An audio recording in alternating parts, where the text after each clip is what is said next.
And welcome to the Confound Millennial, starring Stirvin Michaels, and featuring the man, the myth, the legend, the man you know from the Seth and Willie Fred Steelcast. No, not Seth. No, not Willie Fred.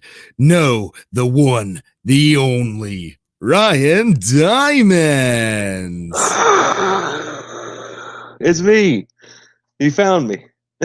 What's up, man? How's it been? Not bad, man. Just busy working. You don't skip town on Blakely so much, I got to get you on my own show. I think I've been to Blakely once. Oh, no, the show, we've done that a couple times. Yeah. That was fun. I don't remember much of it. We started as rivals. Now we come together as friends. And we gave our championship to somebody else. Marcus Weatherby. He ripped his shirt in half. I vaguely remember. Dude, that's all I remember of that show. That's all I remember, most of them. And then I remember burning my nipple on the live show. Well, that was fun. How is it now? You healed up? Yeah, I healed up fine. You can grow a nipple, right? You can. No. Okay, so get this. Okay. All right, I had this buddy back in the day, and we're gonna go before that. We're going to take it on back to my 8th grade year. Wow. Okay. Somebody comes up to me, starts giving me a titty twister, the old purple nurple. And then I push him off of me and yell, "You son of a bitch," right as the vice principal walks in. Mm-hmm. So all she sees is me pushing a guy yelling, "You son of a bitch."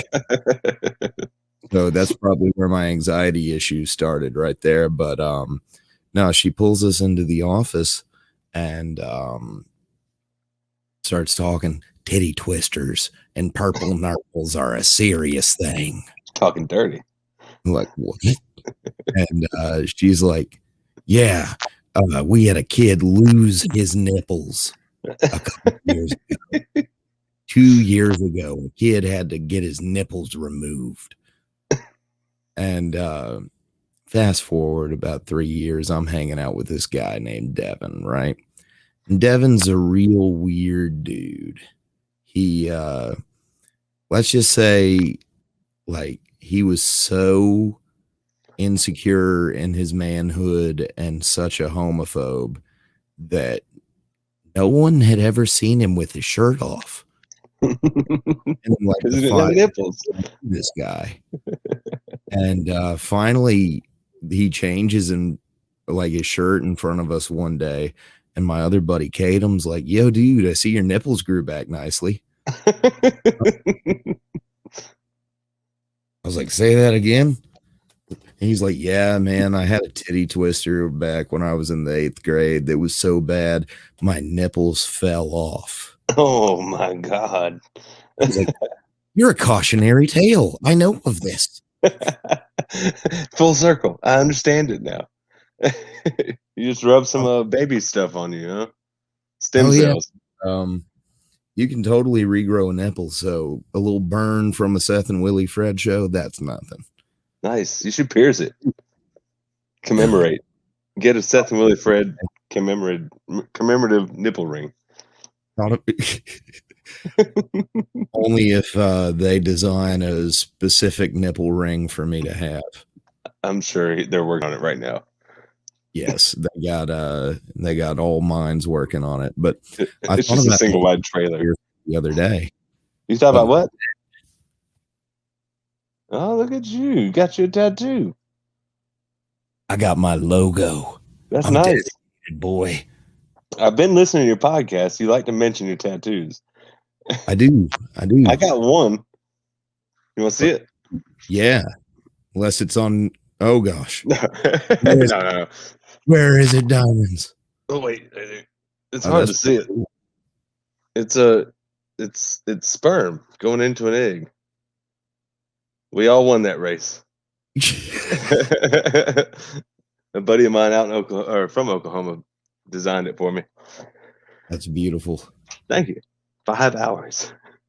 Oh, a lot of dots. but it was fun. You know, it doesn't hurt as bad as they say it would. Not one bit. No, I sat there the whole time getting this newest one, and it was probably the least pain out of any of them I've had so far. I was just at that point, I got where some people were saying like they could take a nap during it. Like, I was like, I'm tired. I might take a nap. Yeah, I kind of felt that way, but the guy's girlfriend and his girlfriend's girlfriend were causing drama, and it was just like, come on, man, just finish this tattoo. I gotta go. I just want to go. I like Anywhere I like but here. yeah. I like gossip. I like to hear other people's gossip, and I don't like to spread it, but I like it. But when it's taking up my time, you know, come on. So tell me something, Diamondz. How did you get mixed up with that Seth and Willie Fred crew? Because I don't even know how I did. It's like osmosis. Jonathan just split off into two Jonathans, and one was cool and one was a superstar. You can decide which is which. Exactly. No, honestly, I lived in Auburn for a year. We moved back from Grenada. My wife went to vet school there, and we got back. My father-in-law said, "The economy is crap. Don't worry about finding a job. Like, we got you." I was like, "Oh, watch this." So I went out the next day. I went to several places like Opelika and Auburn, and I walked into Shakey's Pizza. I was like, "This will be easy." And the Flaming Lips were on the radio. And I was like, "I think this is destiny." Like, is you know, Yoshimi Battles the Pink Robot. It's one of my favorite albums when I was younger. And I walked in, and the manager was there. So happened, it was just strange. And he said, "No, we're not hiring. We're not hiring." I said, "All right, well, I'll go find somewhere." And as I opened the door to leave, he said, "Hey, wait, how quick can you learn something?" I said, "I don't know, man. Like, just put my hands on it. I'll figure it out." "Well, come in tomorrow. You're doing dough." I said, "All right." And so I met Jonathan. And I think the first time I really hung out, we were going to pick up food for somebody at Shakey's, and we rode around and listened to one of his homemade CDs, and it reminded me of Montreal, like some just random awesome stuff. And we've just been friends since. And sometimes his energy is a lot to take in at a long amount of time, but I cherish those times. It's actually weird. Like I met Jonathan a couple years back, and one of the few shows that I acted on one time in Atlanta. And I, at the time, was very nervous, very anxious. And there was something about Jonathan that told me, stick with this guy. He knows what the fuck's going on. Yes, he does. And so I stuck with him, added him on Facebook. We had a mutual friend in common, which worried me for a minute. It was my ex-fiance. Oh, no. And then we ended up not talking for years. And then one day I see an open link to the Seth and Willie Fred show. And I had been doing a bunch of guest spots that week. So I was like, I'll pop in this, see what's going on. And next thing you know, I've talked to Willie Fred many, many more times than I've talked to Jonathan. Oh, man. I've got some good pictures of him. He's a great guy. Definitely. He knows something's going on. I don't think he shares what he knows, but right. He just kind of hold his coattails and he could be like one of the few people on the planet that know for a fact that aliens exist, and we'd never know. He is one. You know, people thought my hometown, I recently moved from Cleveland, Georgia, up to Kentucky, and there was some people in my hometown that thought I was a reptilian overlord. Well, I'm sorry for your loss since the prince died.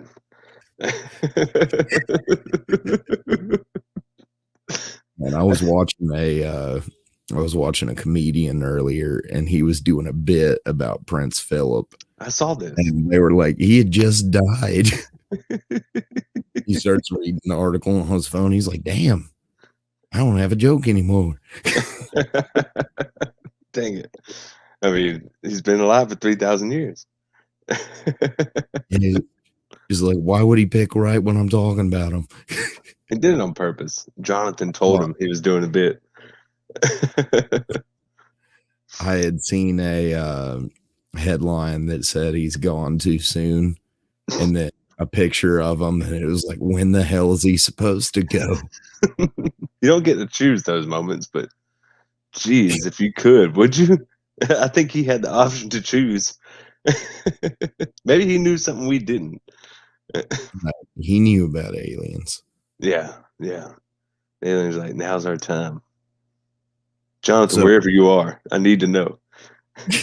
What do your overlords tell you?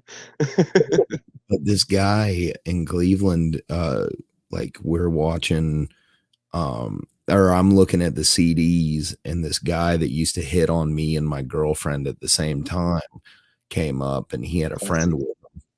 And I was talking to the guy that used to hit on me. I was like, whatever. And then the guy that was with him was just bobbing and weaving around the CD case. I was like, is your buddy all right? And he's like, yeah, he's fine. And then the guy shouts out, I know what you are and I know what you want. So not knowing what the hell is going on, I react like any normal person and let out a That's totally normal.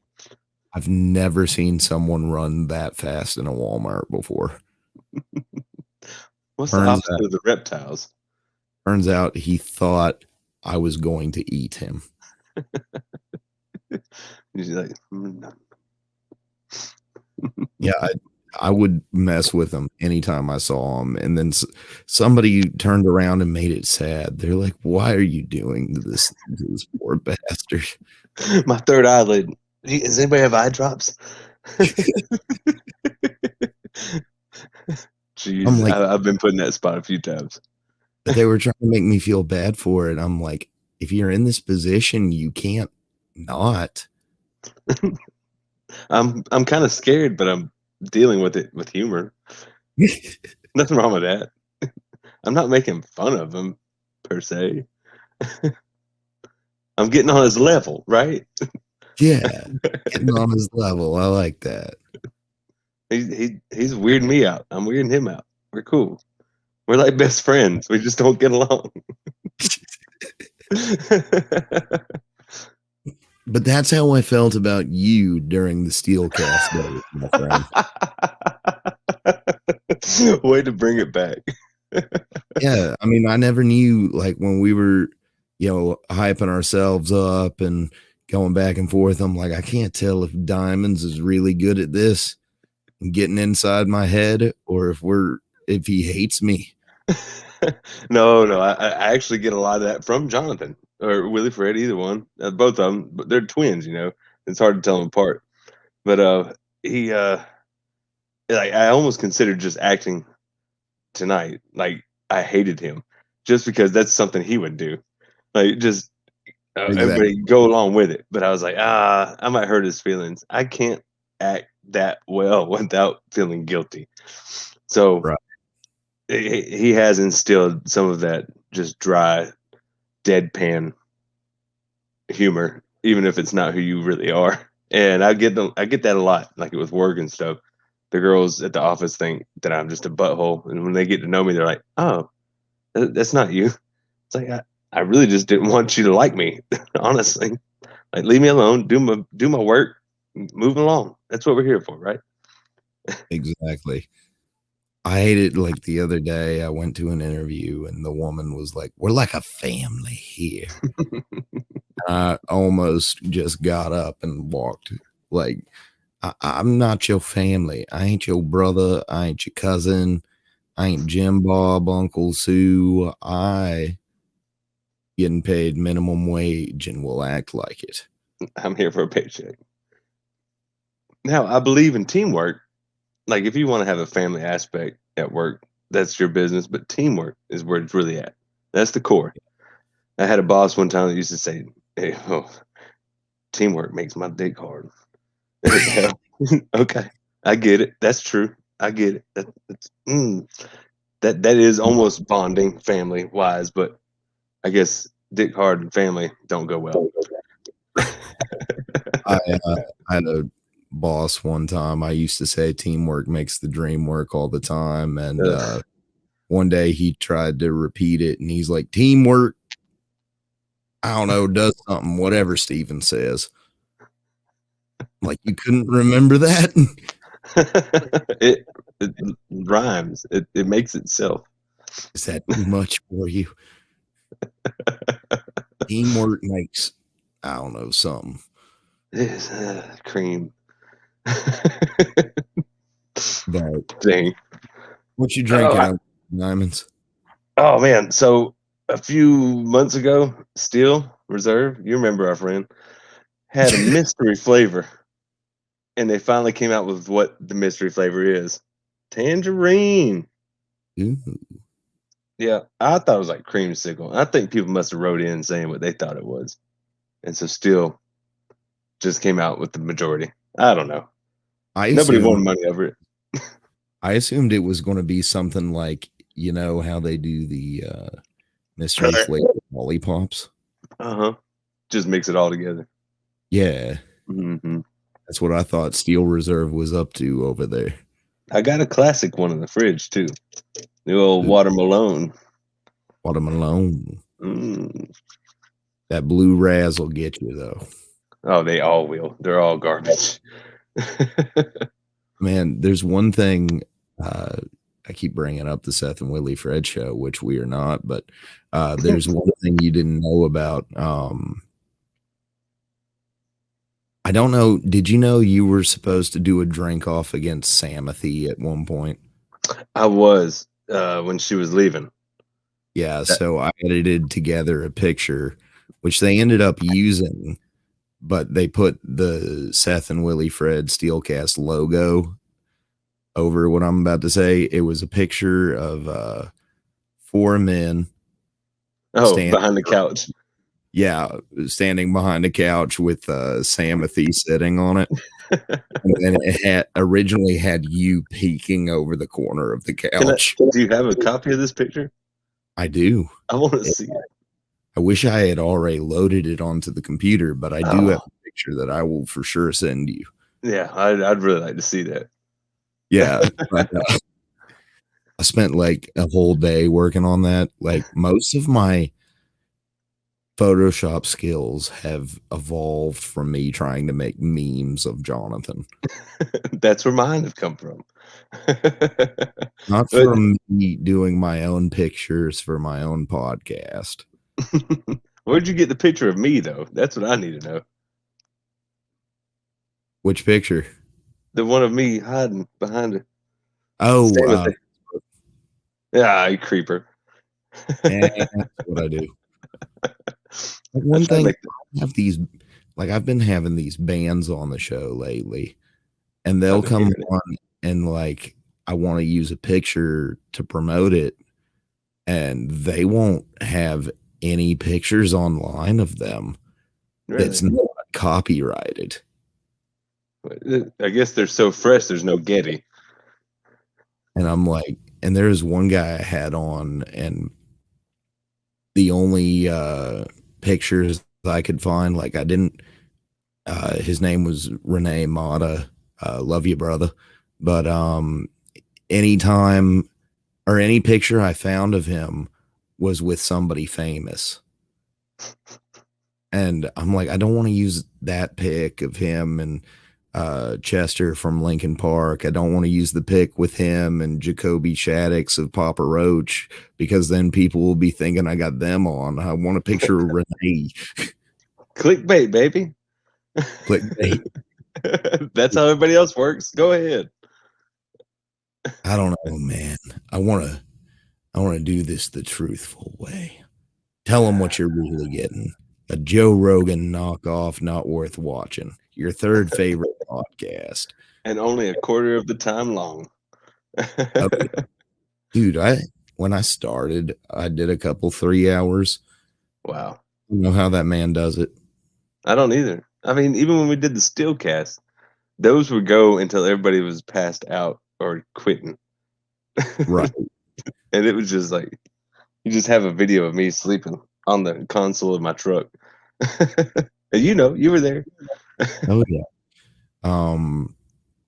Just freaking the last time that I went hard on the Seth and Willie Fred show, I did like 4 steel reserves, threw up, then drank 3 more. Excuse me.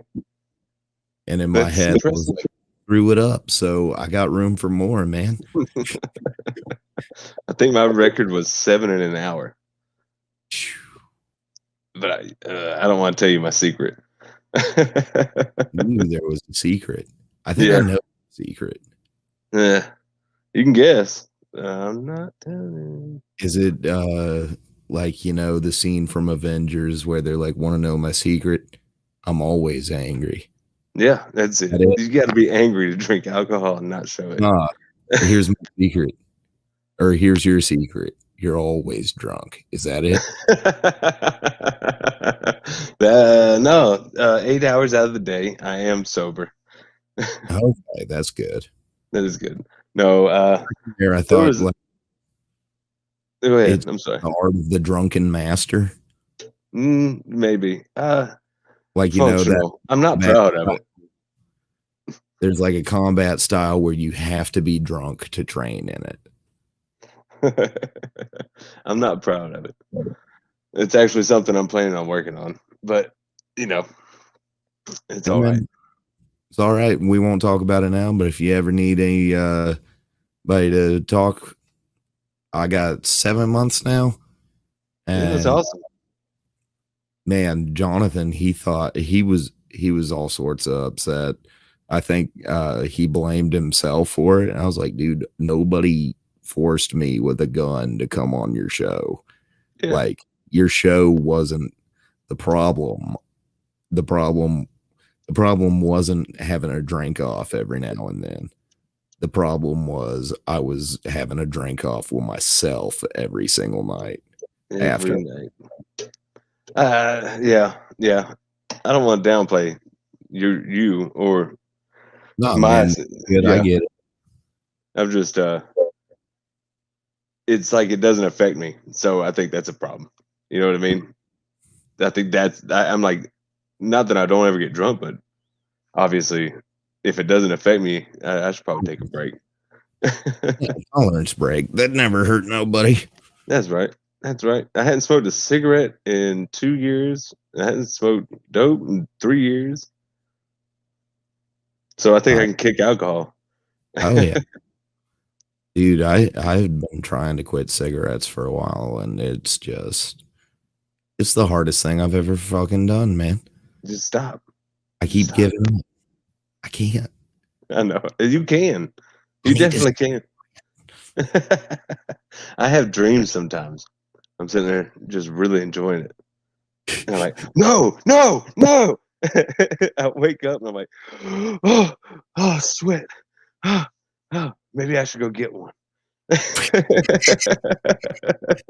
That's how it is, dude. Like, when I was, I did a month or 2 or a month and a half in rehab, and we actually talked about using dreams. And one guy was like, man, I'd have this dream I'm doing anything to get me some crack. He's like, and then I'll get the crack and I'll go to start smoking it, and I'll wake up covered in sweat, freaking out. Like, go just start, like, call my sponsors up. Like, hey, man, I messed up in my dream. Man, it seems so real. Isn't it wild? Dreams are incredibly surreal. But, people say, like, I had a long dream, but when you're asleep, I feel like you can convince yourself that you thought a million thoughts in 2 minutes. So a dream could be a 5-minute dream, but you thought it lasted all night. Yeah, actually, when you're asleep, you know, whatever. Okay, so let's say you're trying to figure out a problem. Mhm. Whatever things are going on in your brain toward that problem are going at a certain speed. Now, when you're asleep, it'll do that same problem over and over again as fast as possible, like 10 times as fast. So you can, that's why sometimes people say sleep on it. Maybe you'll figure it out in the morning. Have you ever had like a problem where you go to sleep, you wake up and you're like, oh, yeah, I need to do that. Duh. It's because your brain is super focused on figuring that out. They did test with rats in mazes.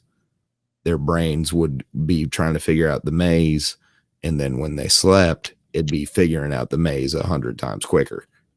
That's wild. But wait, have you ever smoked crack in a dream?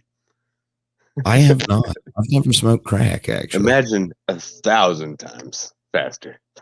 Oh God. No, I totally get it. There's sometimes I wake up and I'm like, I've been thinking about this thing over and over and over, and it's just killing me. It almost keep you awake, but you're like in that middle, whatever. Neither here nor there. Whatever that means. Neither here or there. I don't know. It's like put a pin in it. I don't know. Put a bird on it. Put a bird on it. What is that? That's like, if I've ever heard it. I saw a meme the other day that was Virginia Slim Jims. Oh, gross. They're the tiniest Slim Jims ever. And they had Virginia Slim filters on it, and I was like, that's the Blakeliest shit I've ever seen. I saw a Virginia Slim butt the other day. I was like, not on a person, but a cigarette butt. I was like, I hadn't seen those in forever. I remember I bought a pack of those once because it was the only cigarettes they had at this gas station. I was like, I guess it's gonna do. Like,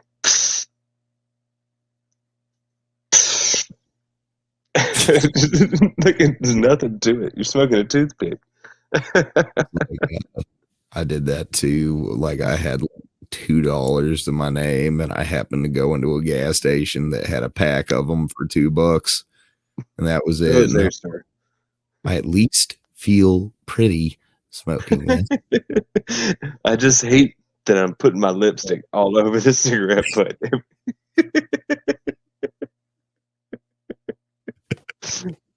Every time you see one, there's lipstick on it. Mm-hmm. Dang, man. That's funny. I gotta finish this one so I can get my watermelon. Watermelon. But yeah, over here, because I knew there would be some steel reserves, I enacted my law that I do in the Seth and Willie Fred show. Is if you were going to drink something nasty and repulsive, I too will drink something nasty and repulsive. I'd like to introduce to you the Ale 8. What is it? It tastes like cat piss. That's delicious. It's like non-spicy ginger beer soda. Non-spicy, I do like that. But a lot of times you get that ginger beer and it's spicy. I don't get it. But does it taste as bad as this? Does it taste like, I don't know. I think Steel Reserve tastes better. You think so? Oh, yeah. Depending on which one you get, I don't mess with that watermelon. No, I shouldn't. But it's a special occasion. It's a special occasion. I drink it at kids' birthday parties, bar mitzvahs, baptisms, christenings, childbirth, if I can sneak them in the hospital.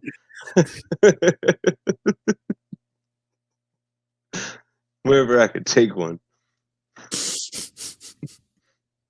Nothing like good Steel Reserve. That video of that guy that's like, I do not freebase cocaine unless he's like, I might do some toot every now and then, but I will not freebase cocaine. Might have me, a drink every now and then, but I will not freebase cocaine. And then eventually by the end of it, he's like, Well, maybe if I'm in church and it's a sermon I've never heard before, I or want a to stay sermon awake. I've heard before, I might smoke, or I might freebase me some cocaine in church, but Lick the end of a cigarette. Jesus. Folks, it's funny how people make things right in their mind. like, dude, there's like, I know people from that rehab that are like, yeah, I'll get drunk every night, but at least I won't do heroin again. I'm like, all right. Or like one guy that's like, I mean, with anything, not just drinking, but there's always the people like, yeah, I'll smoke some crack, but I won't shoot any tar in my arm again. Fair enough. Like, well, okay. My problem was meth. My problem wasn't, and then insert something else.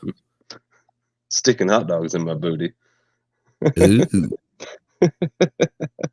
Saw a meme the other day that it was something was warning people against sticking frozen potatoes up their ass. No, why do you need that? And then there was a picture underneath it of Samwise Gamgee from Lord of the Rings. Potatoes. Yeah, boil them, mash them, stick them up my ass. Frozen. That's disturbing. But that's your PSA for the day, kids. Do not stick frozen potatoes up your ass. Make sure that they are very warm first. If you're not old enough to, never mind. I'm not going there. Kids, don't stick stuff in your butt. Wait until you know if you like that kind of stuff. And if you're watching this podcast, you probably shouldn't. Get your mom, get your dad, tell them you're on the wrong side of YouTube right now. Actually, you should have done that a long time ago. Get your mom and your dad to subscribe to this podcast separately, so there's more viewers, and then get them to send you to juvie because you need help. What I hate about TikTok, like I got on TikTok and I make a few videos, but what I hate is all my followers are just children. I'm like, I don't want to block them all because it looks like I have more likes than I do. But also at the same time, like, this is not for children.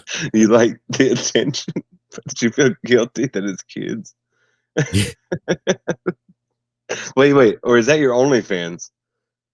The OnlyFans only lasted for a month.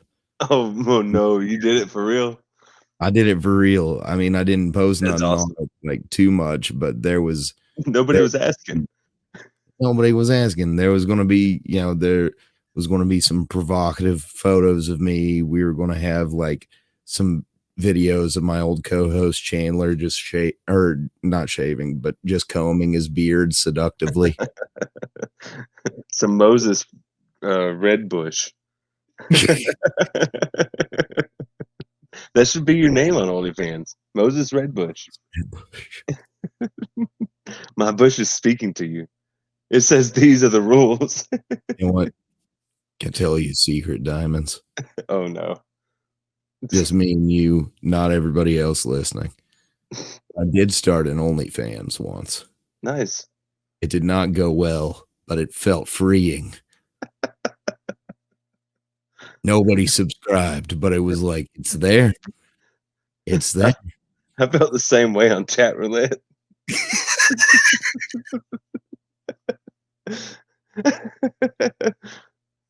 No one's home. Let's see who's on chat roulette. Oh no.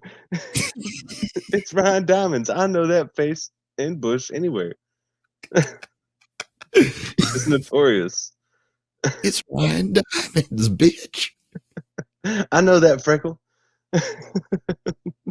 Dude, one time I'm at work at Subway. I was like 23, and this girl has her phone out, and she's like, "Hey, Steven, look at this." She turns her phone around, and there is third arm just swanging between this guy's legs. What? That was an arm. Yeah, she was like, or I was like, where did you find this? Because I thought this had to be like a video of the guy with the biggest dick on earth. Turns out it was just a guy I went to high school with at a party he went to. You didn't recognize him? Not from that. It looks nothing like him. I don't judge you, man. I don't judge. But I'm like, did he have to tape that to his leg or like what? Did he like put weights on it to get it there? I'm asking for a friend. Because this is what I'm working with. I'm happy with it.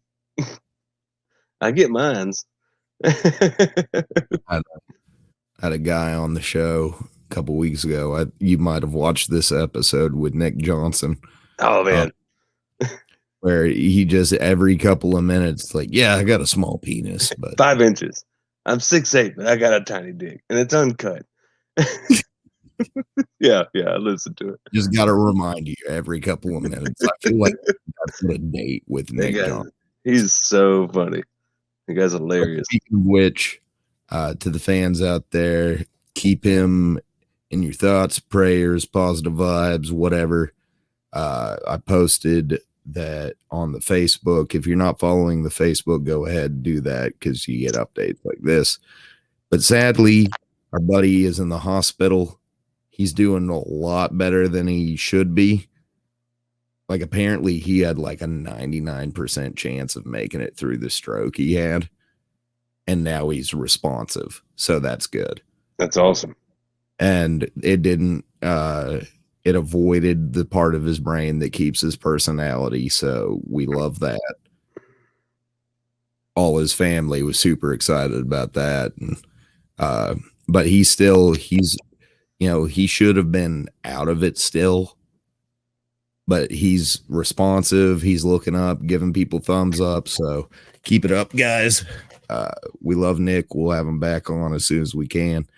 But I just had to bring up the fact that every 5 seconds he's talking about how he's got a little dick. I wonder if he'll remember. I hope that's. Oh man. Okay, I'm done. I can't do it. I'm like, why you got such a little dick? hey man, you good? No, I can't do it. I can't do jokes. But he's a great guy. The podcast I was listening to today is just hilarious. The guy was just nonstop hilarious. Yeah. Like I never thought I would ever talk about my sex life on a podcast, but he drew it out of me. He was talking about the human centipede. It's one of my favorite episodes we got out there, man. That one and the one with Renee Mata, that was beautiful. Oh man, I haven't got to that one yet. I tried to catch up so I'd feel relevant. You know, like the thing, I'll tell you this, the thing with Renee that got me was I thought we were just going to talk about his band. Next thing you know, he's talking about the last week of Chester Bennington's life. And I'm like intrigued. I'm drawn in. Like we're getting behind the scenes stuff of the lead singer of Linkin Park's last days. Mm-hmm. And I thought it was just going to be another boring band interview. Not that they're boring, but they're not boring at all. But it's like the prep for it is boring. Research and all that. Yeah. Like, and I had to throw all the research out the window because we're talking about this now. Wow. That I don't know. Those deaths, the suicides, man. That stuff messes me up. Yeah.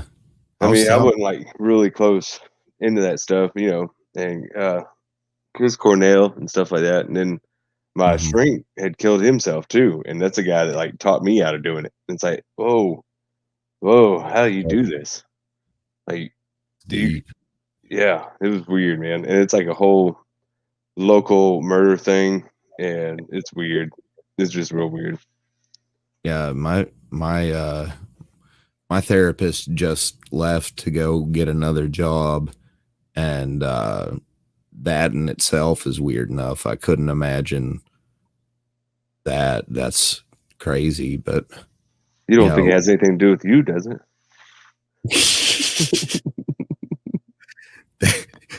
I'm not trying to put things in your head, man. That's the kind of questions I need to be asking people. I ain't thinking that evil lately, man. I can't help it. It keeps me up in my dreams when I'm smoking crack. Well, we are pushing our time today. I would usually go a little longer, but I don't want to be loud while the child at the house is about to go to sleep. Well, you know what they say about blind prostitutes. You gotta hand it to them.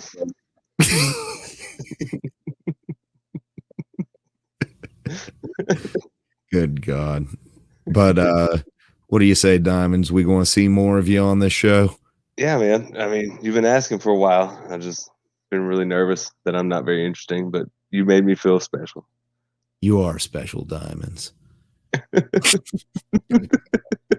Check out my TikTok. There's shit like that all over. I'm not downloading it, but I'll find it somehow. I'll get my daughter's TikTok and look it up. Like, dang it, I was trying to get to it, but it's buried here. I got cat ear headphones. Like I was making fun of e-girls for a while. Do you want my bath water? Should have done one of those. Get like a brown bath bomb. There's red hairs all in it. Well, you know what they say about amputee prostitutes. You got to give them a hand. Are we done this? The Confound Millennial, starring Steven Stirvin Michaels and featuring special guest co-host Ryan Diamondz.